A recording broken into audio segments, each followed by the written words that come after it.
We've all heard the old saying, kill them with kindness when you're trying to win over somebody. And as I reflected upon the readings and the mystery that we celebrate on this feast, that thought kept coming back to me.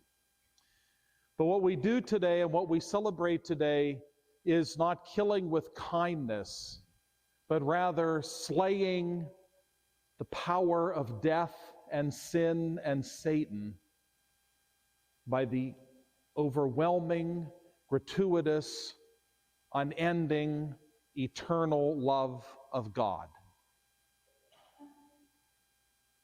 That is the mystery of the cross. This feast of the Exaltation of the Holy Cross is always celebrated on September the 14th, and it is a significant enough feast that when it falls on a Sunday, it displaces a Sunday of ordinary time, kind of like we had presentation of the Lord last winter. And it comes pretty much at the opposite end of the year from the Triduum. But it is a reminder to us, it should be a reminder to us, as we walk with Jesus through these weeks of ordinary time, we have this feast today that kind of stands out to remind us of why we walk with Jesus each week. Why his words have power. Why we try to follow his teachings. Why we try to conform our hearts to what he teaches us. Because it is through the sacrifice of the cross, the central saving mystery of our faith, that we have life. It is through this mystery of the cross where Jesus takes an instrument of torture and death and pain and suffering and turns its meaning upside down so that the cross stands for the world not as an instrument of death and defeat, but we look to the cross as the tree of life. We look to the cross as the ultimate symbol of hope. As we listen to the teachings of Jesus, we just heard a few weeks ago in the Gospels, the need to deny ourselves, take up our crosses, and follow after him. Even as we bear our crosses, as burdensome as they sometimes become, and as heavy as they can be, the feast that we celebrate today reminds us that we do not carry those burdens alone. That our suffering is not for suffering's sake, but we carry our crosses with Jesus. And through them, we are being raised up to life.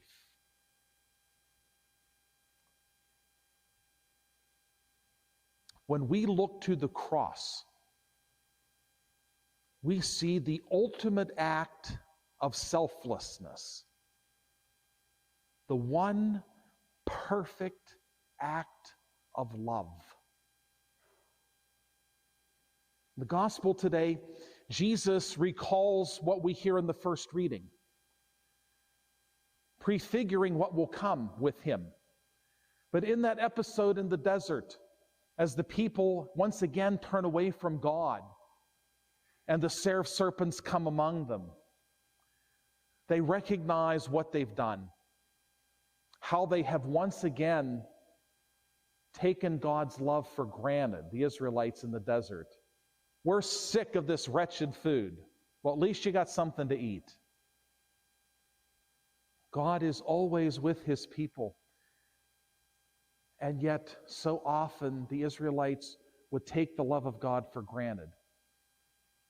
And so God says, make the bronze serpent. Moses makes the bronze serpent, raises it on the pole. It is not the serpent on the pole that gives healing, but rather it's God who gives the healing to those who look to the serpent, on the bronze serpent.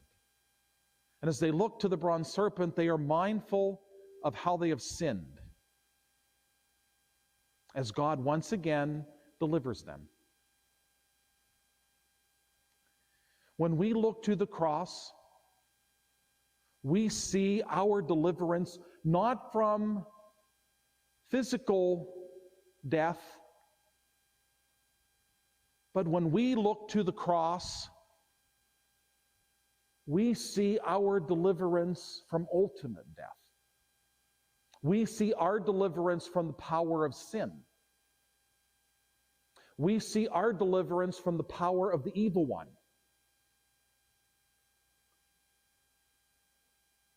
We see our deliverance into eternal life. A life that we are constantly growing into. A life to which Christ is constantly inviting us to participate ever the more.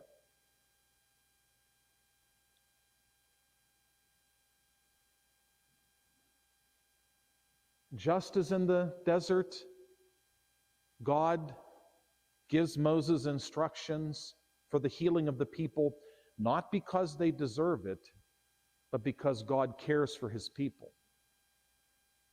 When we look to the cross and we celebrate the cross as the tree of life, we celebrate that, we celebrate the love of God, not because we deserve it,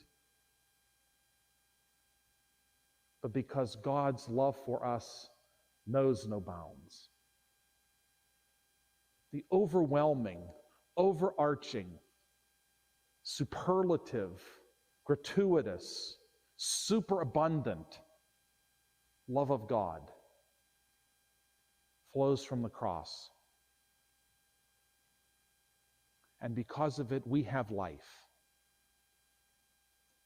And as we share in that life, as we look to the cross as our symbol of hope, and as we are drawn ever more deeply into the mystery of our faith, that overwhelming, superlative, gratuitous, overwhelming love of God washes over us and fills us, that we become instruments of God's love in the world. That as we experience the love of God, we have to take that love into the world. As we look to the cross as our tree of life, as our symbol of hope, we have to take that life and that hope into the world.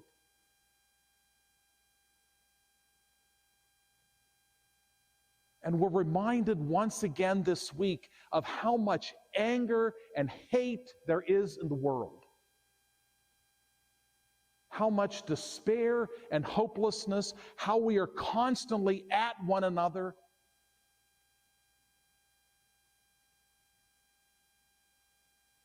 That is so contrary to the message of the cross. No matter our politics,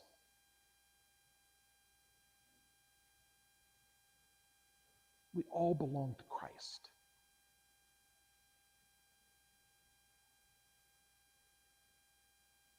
If we truly believe in the power of the cross, if we truly believe the power of the cross can transform the world, it begins with transforming our hearts to be filled up with love, not with hate, not with vengeance, not with bitterness, not with grudges, not with division. Those are the things that the cross puts to death.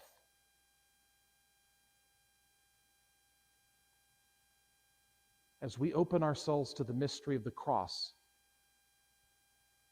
the power of the cross has to put the death of those things in us so that we can be filled up with the love of God, so that we can be missionaries of Christ's love, so that we can be ambassadors of the cross, that we can be instruments of hope. That is our Christian call. As we come together on this feast, we are reminded of what is so central to our lives as Christians, and it is the cross. We celebrate that we have life because of the cross. As we celebrate this feast, as we are reminded in today's readings, especially those beautiful words of today's gospel, just as Moses lifted up the serpent in the desert, so must the Son of Man be lifted up. For God so loved the world that he gave his only Son, that whoever believes in him might have eternal life. For God did not send the Son into the world to condemn the world, but that the world might be saved through him. We are saved through the mystery of the cross. As we gather and celebrate this Eucharist, may we give thanks to God for the love that he shows us. And may we allow that gratuitous, overwhelming, unending love of God to wash over us. And as we are filled up with that love and that life, let us take that message, that hope, that power of the cross into our world.